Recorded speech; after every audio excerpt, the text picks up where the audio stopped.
So then, after the blow up at the Paris Eternal yesterday, it's time to return to our regular billing. We are continuing to look at the player contract statuses for 2021. We looked at London Spitfire yesterday, and now we are going to continue on through the LA teams and further on down. So, Los Angeles Gladiators we're going to start off with then.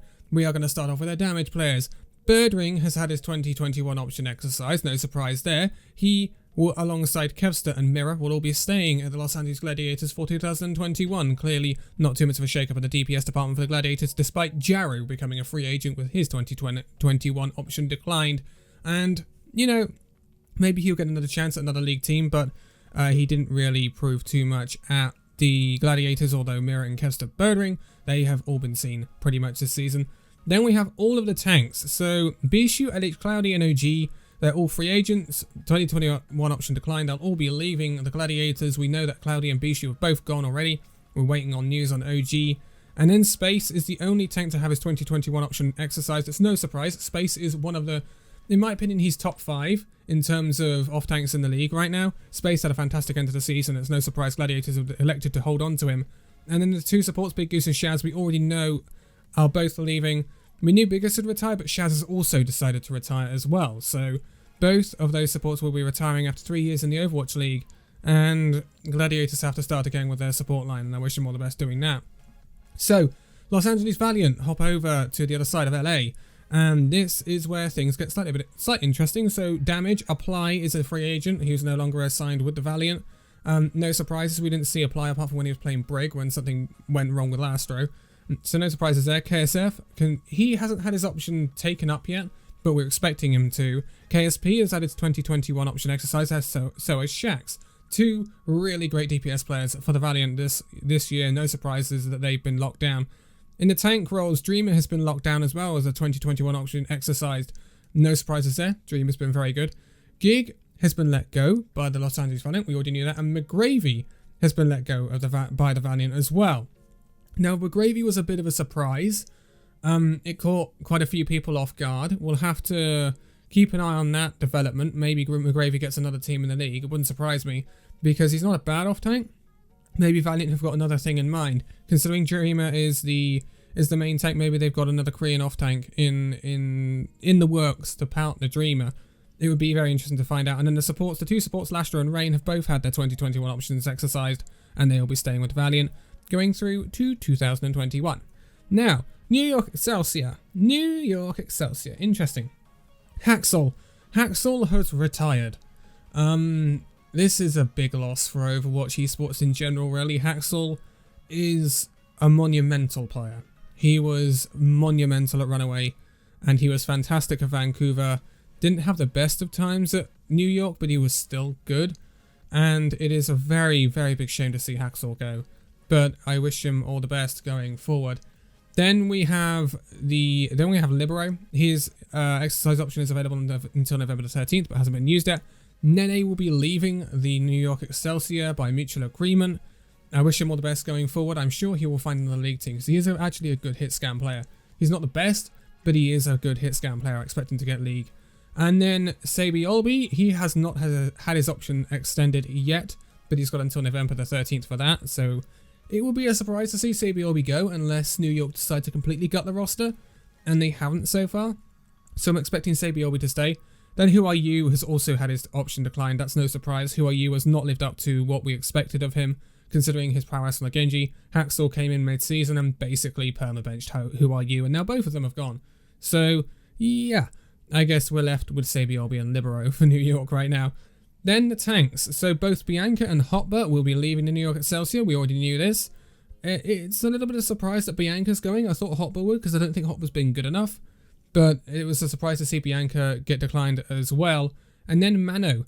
He is still at the Excelsior right now. He's got a team exercise option until November the 13th. He's not tied down completely. But I'm expecting him to because I don't think... I was wondering whether New York were going to completely gut their roster this year.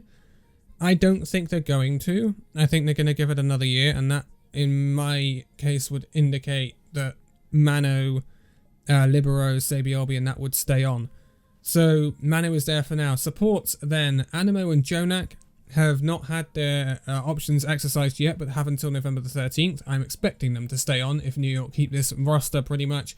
And then Mandu is under an existing contract and will not be going in anywhere. He is with New York for 2021 unless someone wishes to buy him. So, Paris Eternal, we went through this yesterday, late yesterday.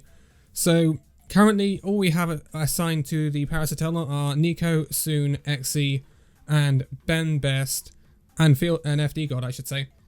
Fielder is gone. He's no longer assigned with them. No Smite and Smex are also gone. No longer assigned with them.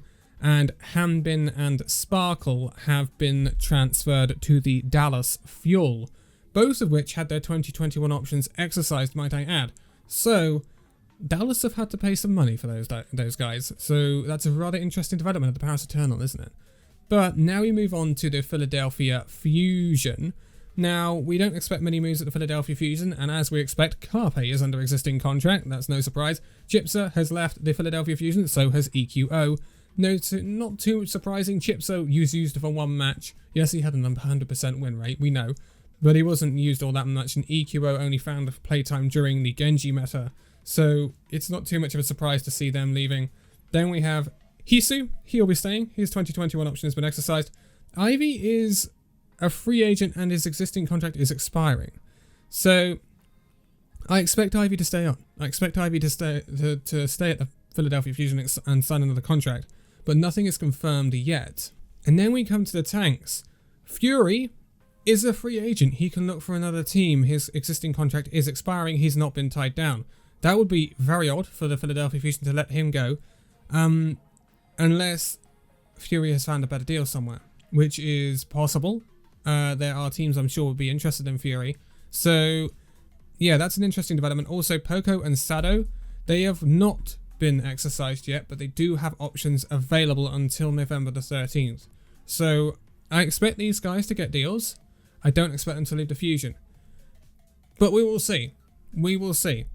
Then we see the supports. Alarm is under an existing contract. There's no surprise there. Funny Astro has had his 2021 option exercised. No surprises there. Boombox, however, has been let go by the Philadelphia Fusion. Boombox was not seeing any playtime, let's be brutally honest. And he is going to forfeit his place at the Fusion for that, and maybe he will find another team around the league somewhere. So, San Francisco Shock then, talking of interesting teams, the last three teams, probably last three teams, are super interesting. So San Francisco Shock, Ans has had his 2021 option exercised, that's cool, all good. Rascal is a free agent and his existing contract is expiring, so Rascal is up for grabs if someone is looking for an incredibly talented and incredibly versatile DPS player who can also whip out something like a BAP. It's a very interesting prospect, and I would be surprised if the San Francisco Shock do not try to keep hold of Rascal. I'd be very, very surprised. But hey, you never know. Then we have Striker and Tayo. Both of them have had their 2021 options exercised and will be staying with the Shock for 2021. And there's something spooky like what happened at Paris Eternal happens, but I don't expect that. I don't expect anyone to be buying people off of the San Francisco Shock, because San Francisco Shock can afford to keep them no matter what. Right, tanks. Joy Coben and Smurf are both under existing contracts. No surprises there. They are on multi-year deals. Very, very good tanks. No surprises that the San Francisco Shock want to keep hold of them. Super, however, is a free agent and his existing contract is expiring. I can't talk. So, Super. Now, he is kind of the face of the Shock at times, and will we see Super leave? Maybe. I don't think he is first choice main tank at the Shock. We saw a lot of him because of Hog meta during the finals, and we see a lot of him when Rhine is enlisted. But if it's anything else, Orisa, Winston, Wrecking Ball, it's always Smurf. And Smurf doesn't have a bad Rhine. I don't know about his Hog, but he doesn't have a bad Rhine. So Smurf would be quite a capable main tank if he was the only main tank on the team. Maybe that is where San Francisco Shocker thought, right, let's just whittle down the roster, cut some money expenditure here, and let's lay off Super. Maybe that's happening. Super will probably get another team in the league if he does end up leaving the Shock and wants to stay on as a player. But yeah, that's an interesting discussion to have. Then Moss, he is exactly the same situation as Super, free agent, and his existing contract is expiring. Again, another player that would find another team, definitely without a doubt. Again, I would be surprised if they don't get given new contracts with the Shock, but yeah, we will see. Then Twilight has had his 2021 option exercise. No surprises there. Twilight came in from the Vancouver Titans. He was part of that very good Vancouver Titans squad, came in once that bust-up happened to the San Francisco Shock. It was a great pickup. And then Violet actually is a free agent and his existing contract is expiring. Again, let's be completely realistic. San Francisco Shock are not letting go of Violet. If that happened, it would be a massive, monumental shock to the league if Violet ended up leaving the San Francisco Shock.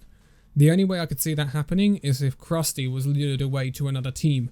And I mean, you can't put anything past this off-season. I didn't think Paris Eternal was going to blow up like it did, but I'd be very surprised if Krusty left the San Francisco Shock right now, because I don't see a destination here for him immediately, unless he was to go to someone like Paris, and I don't see that.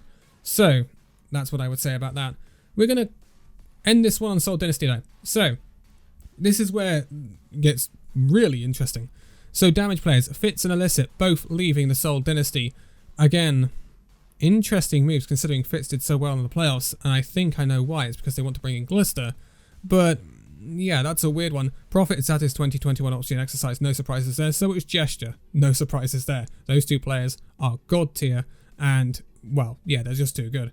Marvel, Michelle, and 2U have all been told they are going to believe in the Seoul Dynasty. 2U has had his option declined, and Marvel and Michelle have exercise options until November 13th, but I believe they've been told to look for elsewhere, basically.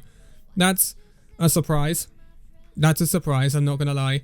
I thought they might keep hold of Marvel. I thought they would get rid of Michelle, but not Marvel. So they're looking for an off-tank. See what I was hinting at earlier? Then we have the support. Bedosin is a free agent. His 2021 option is declined, so he'll be looking for a team. Creative is under existing contract. No surprises there. Creative has done really well in the playoffs, and I expect him to stay on. Slime is a free agent with his existing contract expiring, and Toby is a free agent with his 2021 option declined. Toby surprised me. I'm not going to lie, Toby surprised me. That one caught me well off guard. I thought Toby had a really good season. That Slime, he was struggling to get in because it wasn't Lucio. We saw a lot of Mercy, and that's why Toby was in. Maybe it's because Toby's become... he's at the end of his career in the Overwatch League, we could say, considering his age. He's been there all the way through Lunatic High and everything. He was a leader for this team, which is going to be... It's going to be very interesting to see how they replace him. So there's a lot of moves going on at the Seoul Dynasty, and it's surprising considering they came second place. They were runners-up to San Francisco Shock this season, and they are making some moves. It's going to be interesting to see who they replace these players with. I want to see what sort of off-tank is going to be coming out for the Seoul Dynasty in the next season, and I guess we will see that in due course. It may be... They have to have 7 signed down by early January. So we're looking as it could be a course of months before some teams get completely sorted out. So some teams are going to have to be patient with, but with people like the Dallas Fuel, as we knew yesterday, it might not take that long to find out how that team is going to shape up for next season. So it's all very, very interesting. We have only got a few more teams to go through in the next video, but there is a chunky one in there, otherwise known as Toronto Defiant, and we will round it out for those contract statuses in the next video, which will be tomorrow. But I'm going to round it out here for this one. So thank you guys so much for watching this video. If you like, give it a like, subscribe if you're new, and I'll see you in the next video. See you then.